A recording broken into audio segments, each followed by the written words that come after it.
Yep, Okay, so 97. 1997, we get Hatebreed's debut full length, Satisfaction is the Death of Desire. This album is incredibly important to me within my journey in like hardcore, not hardcore punk, but like I don't really separate the two, but a lot of people do. So within like hardcore, right? I don't listen to much metal, but I grew up on like thrash metal stuff, right? My very first concert was a Metallica show where Rancid and the Ramones were also playing, so I got a very good mix of that stuff early on. But this album, I mean, these dudes were from Connecticut. There wasn't nothing going on out there. I would say that this album completely changed like heavy music's landscape permanently. Uh, it came out and it was what? I mean, it was a very short record. It's like 26 minutes. All right, I'm going to wait for your buddy to quit putting things around. It's so loud. We're going to have to start this over. It's all good. I'll start over the Hatebreed talk. It won't take but a second. We're only about a minute in. Just He let me just know left out of the room. when the coast is clear. He just left. Okay, cool. I'm just writing down time limits. That actually was only about a minute and a half, so that's cool. Okay, so all right. So back in 1997, I don't actually know what. Okay, so it was like November. It was the end of the year. Victory Records drops Hatebreed. Satisfaction is the Death of Desire. This album is their debut record, and I think they had an EP before that. These dudes were out in Connecticut. There wasn't nothing going on, man. They were probably dealing with like, I don't know what the word is. It's not factory work, but that kind of stuff, like blue collar, hard work. These guys probably lived out in, I don't know. I've never been to Connecticut, but I have this like vision in my head, like, what's that movie or that TV show, The Wire? I feel like Connecticut probably looks a lot like that. Baltimore. Yeah, kind It's of like Baltimore. New England. It's close to Boston, Oh, is it Massachusetts. really? They're from like New Haven, Connecticut, which Cool. had a pretty big hardcore scene. Okay, Like so I didn't travel. I've they never had their own traveled, shit. so I have these ideas of these places in my head. They're probably all Yeah. wrong, except No, that's all right. New York and L.A., which I know what they look like. But Right. Yeah, yeah. So they come from a place that had a pretty fertile hardcore kind of history. so, but yeah. Anyways, in '97 we get Hatebreed's first album, "Satisfaction Is the Death of Desire," and it's on Victory Records. But it's I don't know how much hardcore before this album was this heavy and also accessible. There was something about this record that other heavier, like beat down, meaty, heavy hardcore albums. Because like I heard some of that stuff, I never gravitated towards it. I don't anything before this album. I don't even know what it is, even to this day, because I didn't listen to it except maybe some Integrity. I think they were around before Hatebreed was around. But this album kind of blew my mind. I was working at Circuit City when I discovered this album. I think it was probably around 2000 when I discovered this. I was late. I wasn't around when it first came out. In '97, I was barely getting into punk. I was only 15 in '97. So, uh, in about the year 2000, probably, I was working at Circuit City, and I was just looking for anything that was on a independent label. Anything, dude. Via Vagrant, Epitaph, Fat Records, Victory Records, Discord, whatever I could find, and it was slim pickings, right? So like it wasn't like today where you could just Google hardcore bands and then you could test out 30 different bands and then you find the one that you really like. It was, oh, Victory Records, I'm going to buy this and I hope it's good. And I have to remind you guys, I didn't listen to metal much, still don't. So this album, upon the very first listen, I was shocked at how much it captivated me. It came out and I was like, whoa. Because it's like you have some punk riffs, but it's played in a different tuning. It's much heavier. You have a bunch of Circle Pit-esque songs, but then you throw in these incredibly heavy, slowed down breakdowns. But then his vocals are almost like a punk rock guy's vocals, but they're kind of not. They're kind of like it's a very distinct sound, and I'll be honest, I don't think very many bands capture the sound of Hatebreed. I think Hatebreed is one that people try to sound like and then fail. What was that band? Throwdown? They wanted to be Hatebreed so bad, And whatever, they had some songs that I think were okay, like they were all right. But the only other band that I can think of that has a sound that's this heavy that it feels right, it feels natural, that I like a lot is Terror's earlier work. But their early work has a lot in common with Hatebreed's early work. It's got this rawness to the recording. Like Yeah. they can still write the riffs, they still played fast. It was very clearly heavy. It was very much not, rah rah Mohawk punk rock stuff. It was very much more. I don't know. His lyrics are very uh, distinct to his style as well. Like I don't know. Right. Hatebreed's an interesting band because they're very unique. I don't know. I'm just kind of jumbling words together at this point. When was the first time that you heard this, and how did you react to it? Well, when it came out, it was 1997. Victory Records was already on my radar. I had been kind of acquainted with early hardcore. I like Snapcase, that was also on that label too.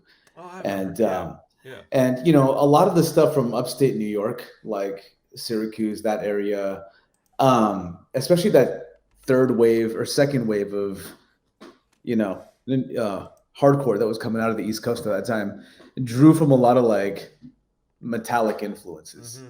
It kind of veered away from just being straight ahead punk stuff, which was already kind of, hardcore itself was kind of putting its toe in metal and like thrash kind of waters to begin with, right? But I think what ended up happening is that I started to kind of get exposed to more of these bands specifically through Victory Records, because that was the most accessible label at that time. Very much. And I remember kind of being into hardcore, but at the time I wanted stuff that was more melodic and poppy because of my age. I knew about Sheer Terror at that time because, you kind of just took music wherever it came from in the 90s, I was just about to comment on that. I'll wait till you're finished. There wasn't like, like an internet or like a funneled source of like archived information for you to be able to like draw at things from. It's like I had a friend that liked Slayer and then got me into Sheer Terror through Slayer. It was like some avenue that led to another avenue that led to me into this band somehow, and I'm like, this is cool, I like it. So I'm all over the fucking place. I'm a kid, I'm young, right. And I think I heard Hatebreed and I was just like, I don't know about this. I don't know what to make of this. It just, at the time, I didn't think I really understood hardcore in that context.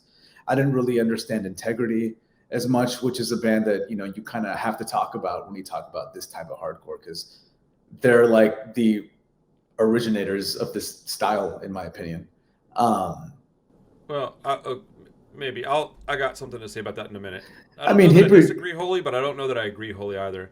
As far as my knowledge goes, Yeah. Integrity's first record came out in like 1991, in 1990, and Yeah. they were doing something extremely similar to Hatebreed at that time.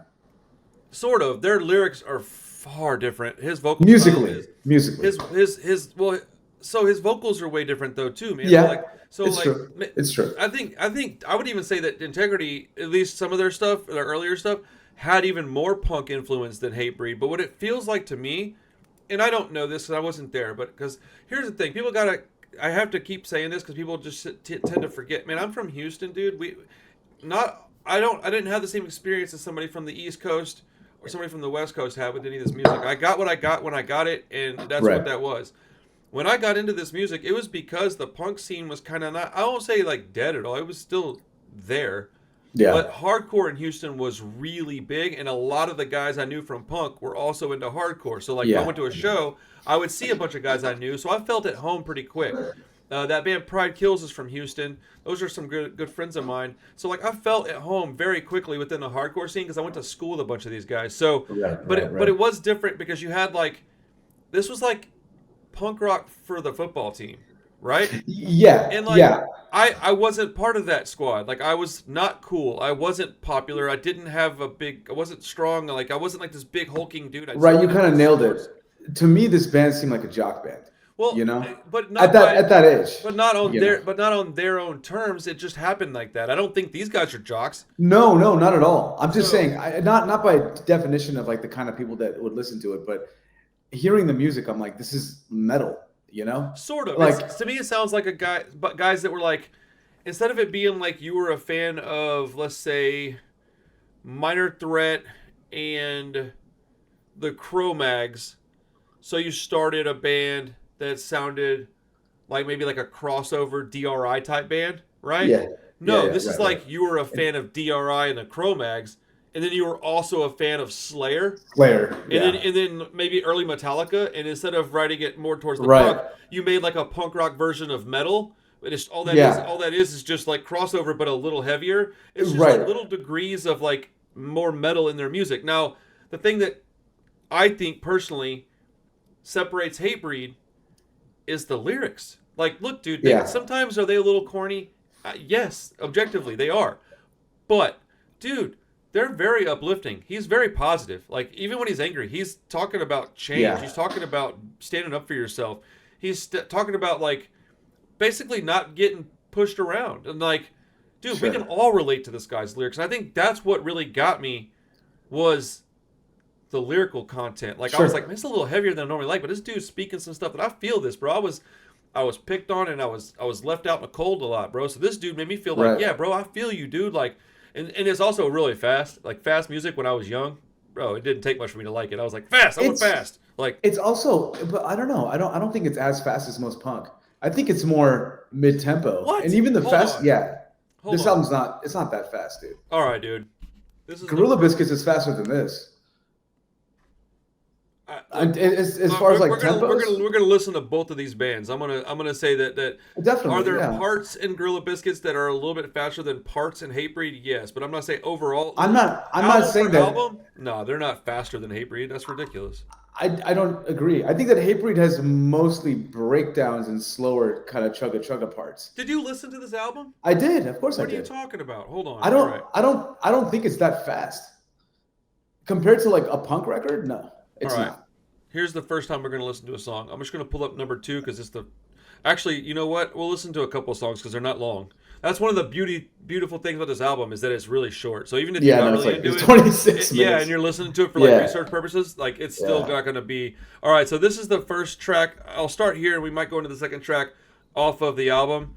First song's called "Empty Promises." Okay, now you get into some like groovy Pantera-esque stuff right there. But yeah, the first part, I think we have different definitions of what fast is. Because that first Yeah, part, you I can mean, definitely circle pit to that. If you can circle pit to it, it's a fast song. It doesn't have to be like to be fast. but That's I mean, really fast.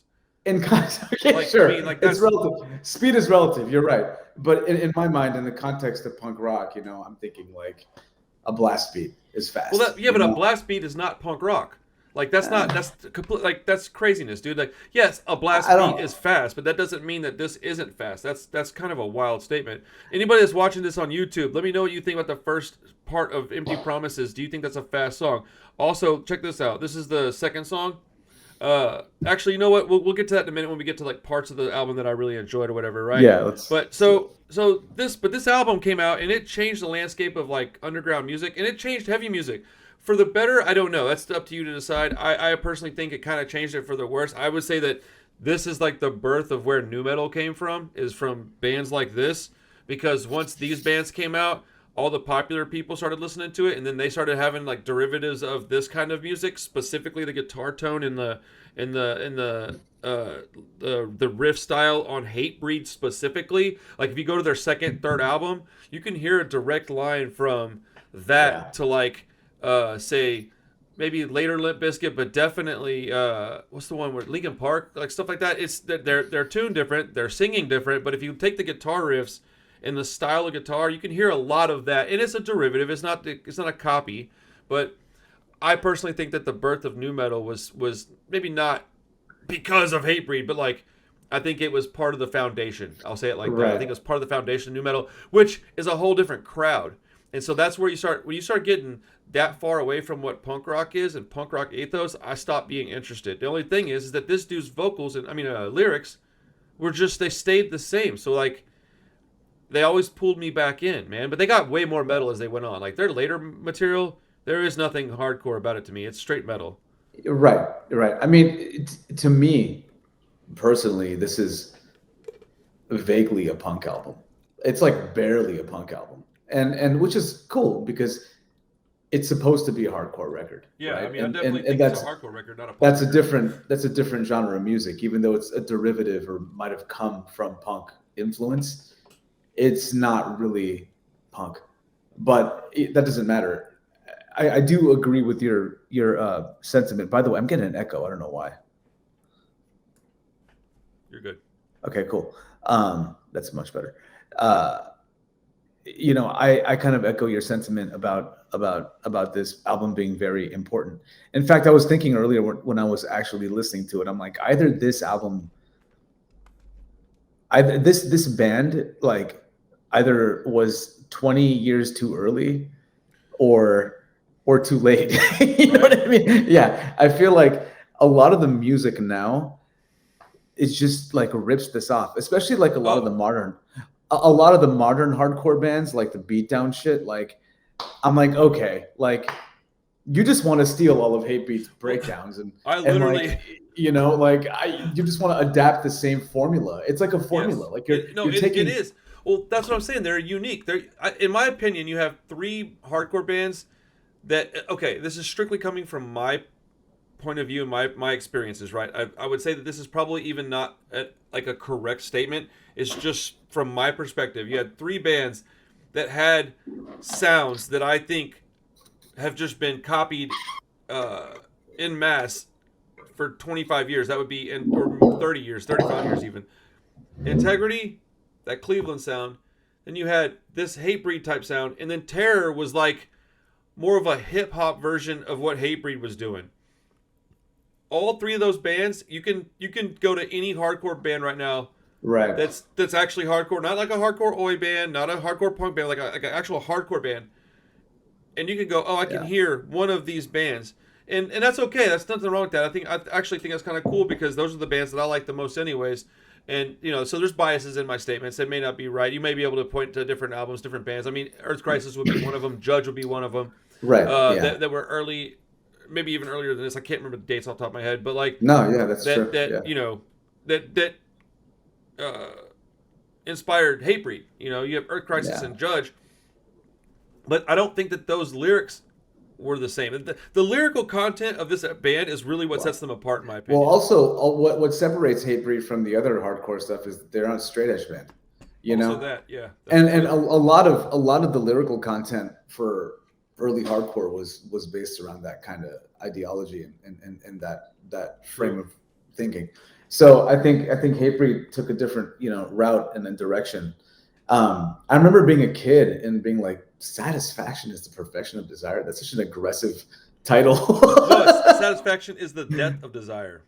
Oh, okay, Yeah, well, I mean okay. that's aggressive too, man. You Like, know, I know, but it's so like I don't know. It's very metal, well, and dude, just it's the perfect hardcore slogan. It really is, dude. yeah, it It's is, like yeah. it's like if you're happy, then you no longer gonna work hard. If you enjoyed your afternoon, bro, you're gonna get fat. And it's like, well, that's not even wrong. That's not even wrong, dude. It's basically calling everybody lazy.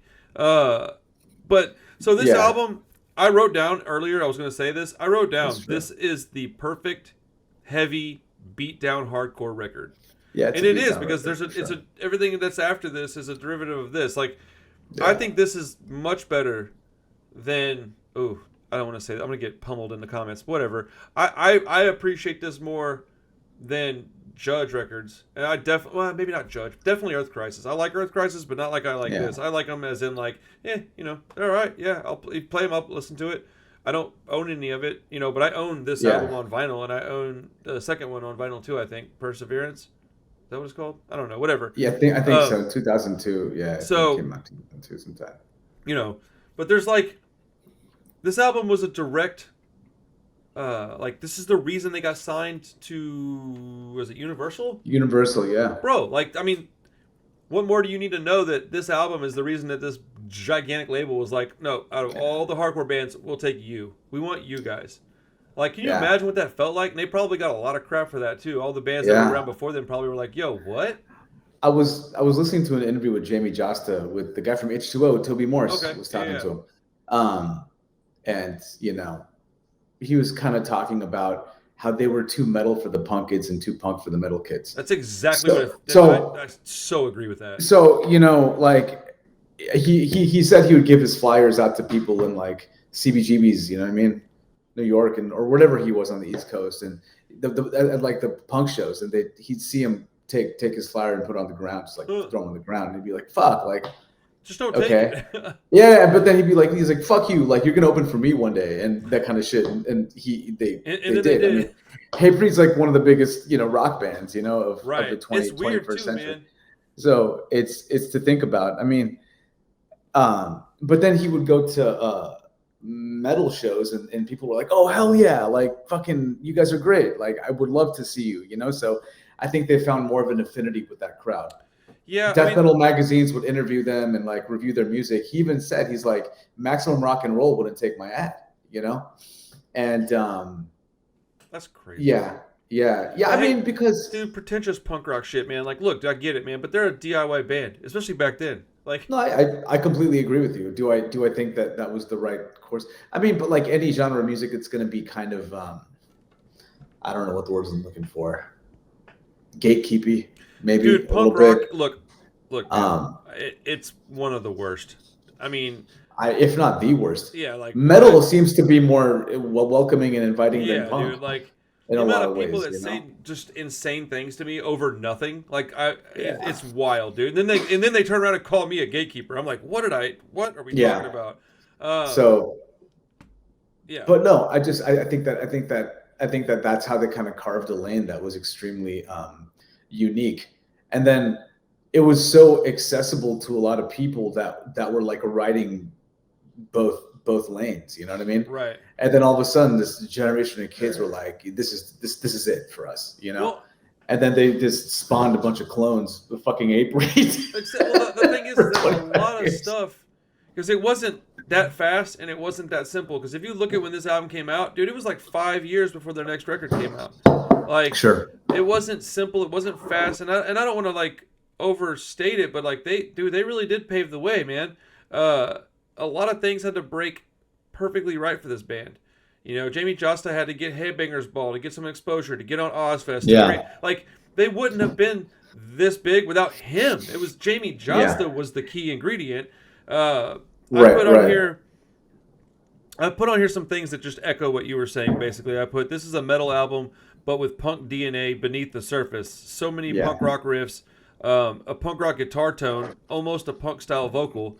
And then I put, there's so many great breakdowns and insane circle pit parts on this album. I would love to see a show where they play this whole entire album and then Terror plays like Lowest of the Low in its entirety. Right. It would be like a 45-minute show. It'd be awesome. They'd come in, knock out Lowest of the Low, knock out Satisfaction, boom, in and out, 1 hour, we're done for the whole night. It'd be so fast. It would be circle pits and stage dives. I will say that this album probably birthed the popularity of stupid hardcore dancing. And I've done it. Crowd killing. I'm not saying I've never done it, but I've never in my life crowd killed, and I think it is incredibly stupid and dangerous and just mean-spirited. I think it's stupid. Crowd killing is so stupid. I agree, but I think, you know, hardcore dancing is a cultural thing too, and I've done hardcore dancing, but I never in my life ran over to a crowd and started punching people. Like, that doesn't make no sense. That's not hardcore. Yeah, that's I mean, that's just violence. Dude, for no reason. Kick till you're tired. I don't care. That's fine. Yeah. Windmill, picking up chain, all that stuff, bro. I get it. Two-stepping's way fun. It's like almost it's dancing. Skanking. It's just the whole dancing thing. I know. All two-stepping is a bunch of tough guys that didn't want to skank to ska and look lame, so they started two-stepping. It's true. It's the same thing. It's exactly. You're essentially skanking. It's just faster. But you know that their drummer around this time, bro. You know what happened to that guy? What happened to that guy? His name was like Nickel P or something like that. He went to prison for 45 years for first-degree murder. Oh, shit. Was he on this record? Yeah, I think so. It said he was the drummer from 95 to 97. Maybe. I think it's a different guy, dude. Is it? Yeah. Maybe it was the touring drummer or something, but it definitely said that those years. Yeah, I guess if it was that guy. Jamie was the drummer on this record. Jamie who? Jamie Josta?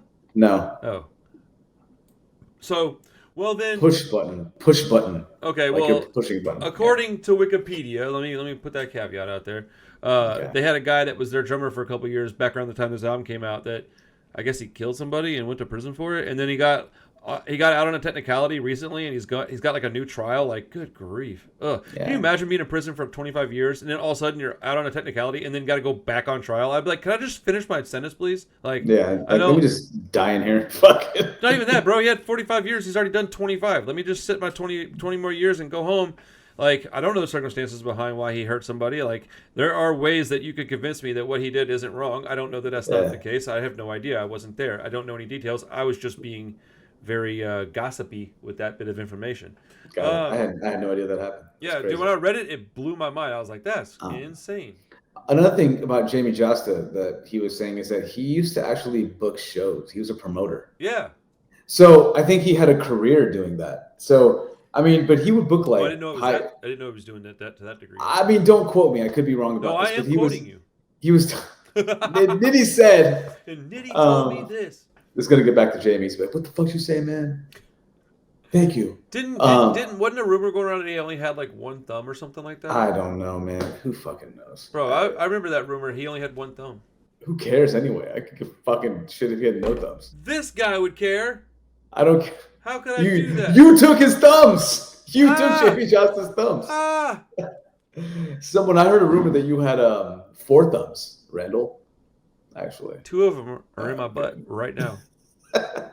But no. So he was talking about how he was able to like make connections and with the right people and kind of get Hatebreed in the door. That's pretty on cool. On a lot of festivals and just like on like off nights. He said that when AFI was blown up, when Hatebreed had a night off, they'd be like, "Hey, can we hop on a bill?" And they let him, for instance. And that's cool, dude. Shout out to AFI. Yeah, AFI. I mean, and then AFI also, to their own credit, blew up too for a while, right? So, but I think what was I going to say? Yeah, so he booked like Newfound Glory and like a bunch of like pop punk emo stuff too. And so I think he kind of knew his way around the industry a little bit. I mean, that's pretty obvious though. They seem like so. Okay, here's my one little Hatebreed story. I was hanging out at I don't remember what the place was. It was a venue out in Houston. Man, I wish I remember what it was. I think it was Houston. It was either Houston or San Antonio. I'm sorry for not remembering. But it was the headlining act was Ringworm. Oh shit! Hell yeah, let's go. Oh no, I used to like them a lot too. The Cleveland band. I think they're also from Cleveland, like Integrity. Yeah. They used to be like interchangeable with Integrity for me. That band's good. Yeah, they're both. I mean, this Integrity Junior, as far as I'm concerned. They sound like almost identical. At least some of their records. I haven't heard their recent stuff. Sorry, people, don't get. It's mad. A little more death metal, but yeah. Yeah. Okay. Yeah. I like "Birth This Pain" is my favorite record by them, but that's an old one. Anyways, I was at a Ringworm show, and I'm like just kind of hanging out with my buddies or whatever, right?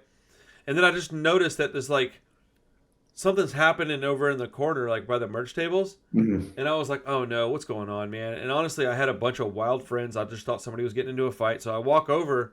And I remember I had a beer in my hand. I used to drink beer and stuff, and I walk over and I'm like sipping on this beer, and I like look over to my right, and then I tap my friend on the shoulder, and I was like, "Is that Jamie Josta?" And he's like, "No, bro." He turns and he goes, "Oh, yeah, it is." And I was like, "What?" And I went back to drinking my beer, and I was like, "Wait, why is he here right now? Like we're in like a club, dude. Like there was like maybe 500 occupancy. It was small." Nice. And it turns out that Hatebreed was on either a tour or a fest that was within a few hours drive, and they heard Ringworm was playing, and they love Ringworm, so he came to the show to hang out. And like all my guys that are in Hate Tank Productions was the people in Houston that did all the hardcore booking, and I used to work for that guy, and that's how they were just friends, and they came over and they were just hanging out, man. And it was like again, it's my only little story about them, but they were really nice. They were very polite, very down to earth, and they were already big. This is like after Perseverance. Like this is big Hatebreed, way after this. And I mean, this must have been 2002, 2003. They were famous already. And they were really nice. I said hello. That was about it. But they were like, they weren't acting like they were somebody. They didn't show up in a big bus. They just drove up in a white passenger van, like a whatever the 12 passenger van is. Anyways, it was cool to see them out in like just the thick of it, hanging out, doing what normal hardcore kids do, and not acting stuck up, saying hi to everybody, taking pictures with people with disposable cameras. I remember that. A couple people had like the little click cameras, and they were like, "Yo, take a picture, snap." I would give it, dude. Oh, I had a picture of my buddy Richard. We were at a terror show, and oh man, I lost it in that flood, dude. It is the one photo that makes me the most sad that I lost, outside of maybe the photo of my grandparents, because I never really met them. But it was Scott Vogel reaching out with his mic, looking directly in my camera, like right in my face, because we used to hang out with Scott Vogel all the time. So when I mean, if I ran into him today, he'd probably be like, "Wait a minute, I've met you." Like he'd remember me. I'm certain of it. But he was looking at me, and he put the mic out, and my boy Richard was like grabbing his arm and screaming in the mic, and it was like the coolest photo because he was looking right in my face, and Richard was very clearly singing in the mic, and I remember that show so vividly. It was in this weird like hallway. This place was real deep and real skinny and real long. I don't know. It was a cool time. It was back in the time when this kind of stuff was happening with Hatebreed and Ringworm and stuff. Anyways, I'll start a tangent on Terror, because that's the band I really, out of all the hardcore bands, that's the one that I had the most in common with. But Hatebreed's a band that I've always stuck with, dude. I've always liked them. Even when I was at my most punk rock, I just still had Hatebreed albums. Their lyrical content is very uplifting. It's very positive. This album's perfect for me, for this kind of record. If you're looking for like a classic rock album, obviously it's not going to do you anything. But if you're looking for like a hardcore record, something with a little, if you want to go to the gym, this is a good gym bro album. it is a good Jim Rowe album. I think it's funny. Like I said, I don't have much else to say about it other than the fact that it's I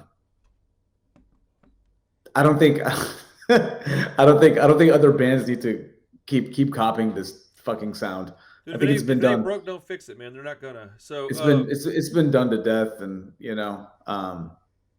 I think I mean, that everything has, dude. Nothing that we're listening to has been like original for 40 years. So I mean, like that's a good point.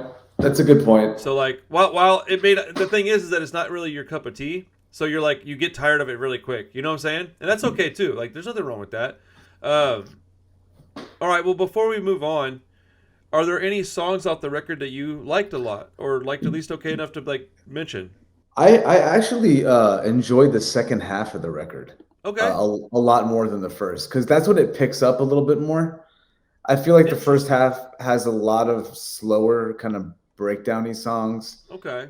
but then like God, Burial for the Living is a pretty slow song, isn't it? Mark My Words is good.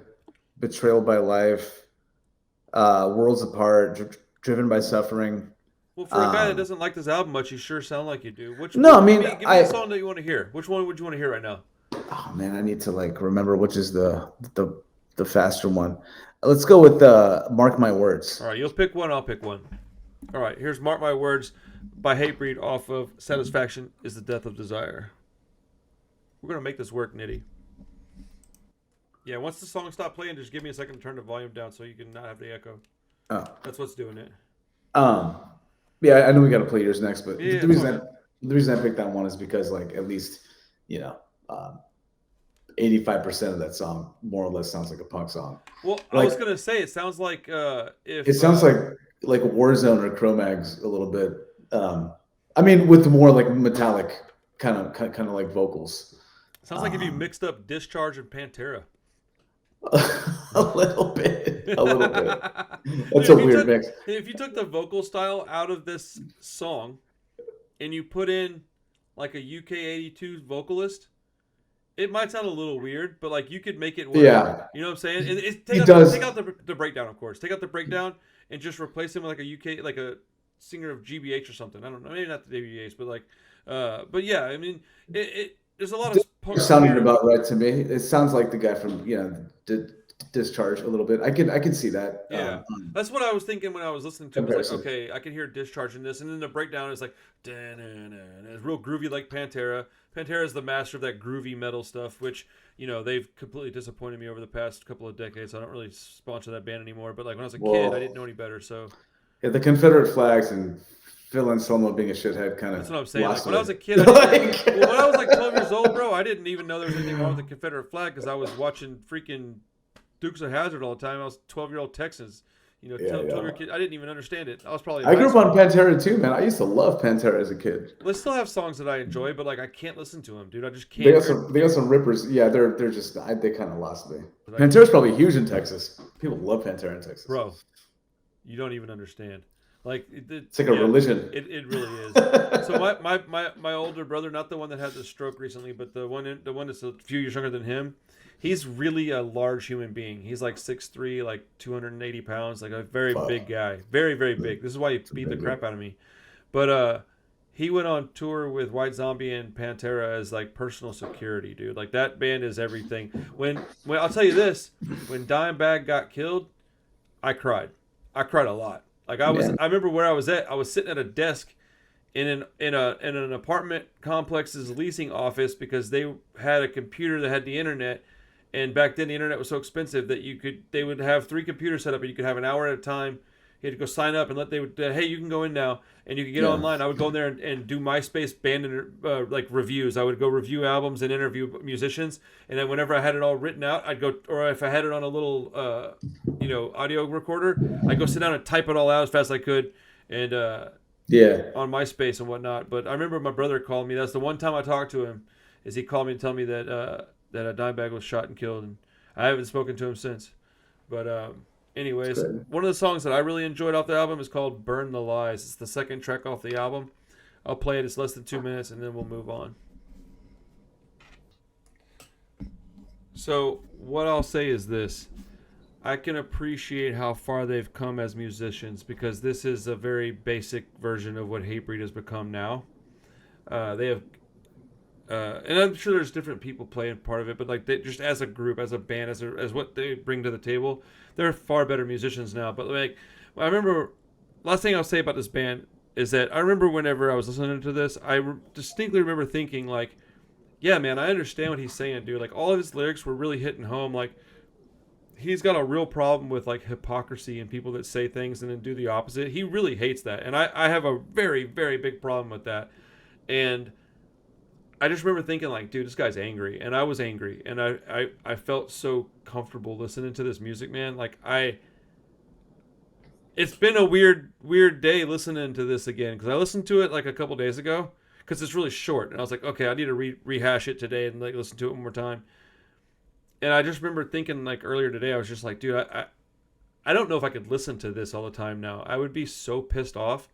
Like I would probably act really stupid. I would behave poorly. Because this dude makes you want to go smack people. Like he just, like, I don't know. It does that to me. And it's not good. And yes, you're right. There's a lot of clone bands out there that just need to chill. Like Hatebreed does it better. Yeah. Shout out Hatebreed. Shout out Hatebreed, bro. That's interesting, man.